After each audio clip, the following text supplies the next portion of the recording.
In the final weeks of the Clone War, in one of the final missions Anakin and Obi-Wan would carry out before Episode 3, the two Jedi would attempt to end the war by capturing both Dooku and Grievous. To do so, the Jedi traveled to a planet in the Outer Rim, and through the element of surprise, captured the two Separatist leaders within Dooku's citadel upon the planet.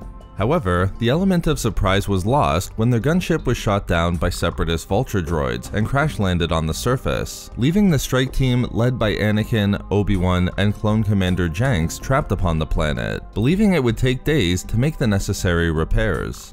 Knowing they didn't have days if they wished to carry out their mission, Obi-Wan ordered Janks to instruct the remaining clone troopers to gather their gear, and while the element of surprise was lost, the Jedi still hoped to arrive before Dooku and Grievous. But that hope was reduced when they found Dooku's citadel was across a massive crater on the planet, making getting there on foot too difficult. When Anakin suggested they use the speeder bikes located on the gunship, Obi-Wan was initially against it, believing the noise would alert the citadel's forces and ruin their mission. Anakin was more hopeful, believing they would eventually catch Dooku and Grievous. Although Obi-Wan was still hesitant, he recognized that capturing the two Separatist leaders was necessary, as the longer Dooku evaded them, the longer the identity of the second Sith Lord went hidden, frustrating the attempts by the Jedi to end the Clone War. Eventually, Obi-Wan would agree to Anakin's idea, instructing Commander Janks to remove the speeder bikes to continue their mission towards the Citadel. While Janks would stay back and make repairs to the gunship, the Jedi and two of the clone troopers set out for the Citadel. However, they would soon be attacked by a Separatist patrol consisting of B-1 and B-2 battle droids. Immediately, one of the clone troopers was lost to the surprise attack, causing the Jedi to ignite their lightsabers and go on the offensive. As Anakin jumped from his speeder bike, which would eventually crash and be destroyed, he would dispatch the B-1s, while Obi-Wan focused on the B-2s. But despite their efforts, Obi-Wan would watch as the last remaining clone trooper was taken out by a battle droid. Not long after, Obi-Wan's speeder bike would also be hit by blaster fire, with the resulting explosion throwing him to the ground directly in front of a remaining B-2 battle droid. Although Obi-Wan called his lightsaber into his hand through the Force, Anakin was fortunately there to dispatch the B-2 before it fired upon the Jedi Master. As Anakin helped him up, Obi-Wan returned the favor, using a saber throw to destroy the final remaining B-2 behind Anakin. The fighting was over, but the two Jedi recognized their dire circumstances. They lost both troopers, their speeder bikes, and there would be more droid patrols looking for them.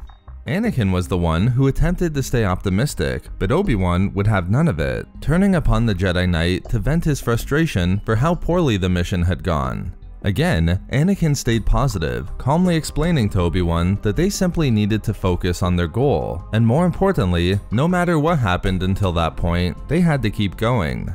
Obi-Wan would eventually agree, and apologize for letting his emotions get the better of him, joking that since they would be continuing on foot, he wouldn't have to worry about any more of Anakin's stunts with the speeder bike. The two Jedi would continue on foot until nightfall, hoping to reach the Citadel the next morning. Before stopping to rest for the night, Obi-Wan would again focus on the importance of their mission by expressing his concerns to Anakin about the growing strength of the dark side, with Anakin understanding his point and confidently predicting that once Dooku and Grievous were captured, the war would be over. After stopping to rest for the remainder of the night, Anakin and Obi-Wan would finally make it to the Citadel the next morning, with Anakin noticing they arrived right on time, as Dooku's ship was also approaching. However, Obi-Wan was suspicious as there were no guards around the Citadel when it should have been surrounded by them. Anakin thought nothing of it, and looking to end their mission successfully, sprinted towards the large structure. Despite Obi-Wan's initial warning, the Jedi Master quickly followed Anakin inside. Once inside, Obi-Wan's suspicions were only elevated when he didn't sense the presence of Dooku at all, something Anakin agreed with, but thought the Sith Lord might have learned how to hide his presence from them. Nevertheless, Obi-Wan instructed Anakin to be careful. But the truth of the matter would then be revealed to the Jedi when they turned a corner and found the Citadel was filled with hundreds of battle droids waiting for the two Jedi. Immediately, they recognized they walked right into a trap set by the Separatists. Almost immediately, the two Jedi became separated, and Obi-Wan was quickly overwhelmed by the incredible number of battle droids surrounding him. Concerned for Obi-Wan, Anakin noticed the danger he was in, and with Obi-Wan expressly calling out for help, Anakin rushed to the Jedi Master, using the Force to jump and land beside Obi-Wan, allowing them to defend against the battle droids together. Obi-Wan didn't waste time, understanding the danger of their situation and the need to retreat immediately. Anakin agreed and found a way out through a massive staircase within the Citadel, believing that if they made it outside, they would have a better chance against their attackers. This is exactly what they did, jumping to the stairs and sprinting out towards Dooku's ship. But while they destroyed a bridge to cut off any pursuit from the hundreds of battle droids inside the Citadel, Anakin and Obi-Wan turned to find themselves confronted by 3 droidicas, who immediately started firing upon them. With nowhere to escape a second time, the 2 Jedi were backed into a corner, retreating step by step, and eventually, the Jedi Master took 1 step too many, plunging to the ground below, while still defending himself from the blaster fire of the droidicas. Anakin, who thought Obi-Wan fell, became enraged and turned to unleash his fury on the droidicas. However, he instead turned to find Commander Jenks had repaired the gunship faster than they expected, and even better, Obi-Wan was able to grab onto the gunship and rescue himself, much to the shock and relief of Anakin. The Jedi Knight quickly joined Obi-Wan and the remaining clone troopers on the gunship, allowing them to escape from the planet, unable to capture Dooku and Grievous, which was never even an option in the first place. Having returned to their capital ship, Obi-Wan informed Anakin of their new mission on Cato Nemoidia. Anakin initially saw it as another wasted mission, as their efforts should be aimed at Dooku and Grievous rather than Nute Gunray.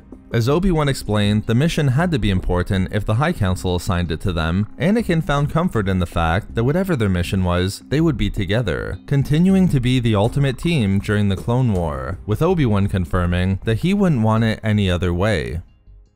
So there we have it, one of Anakin and Obi-Wan's final missions before Episode 3. Thank you very much to all of the Patreon members of Star Wars Reading Club, as your support is so greatly appreciated. You can find all of our social media links and a link to our Star Wars gaming channel in the description below for updates and even more Star Wars content. We love making these videos, so why not subscribe for more fun Star Wars theories and discussions. Also, if you enjoyed the video, think about giving a like or leaving a comment. If not for me... For impressive saber throws.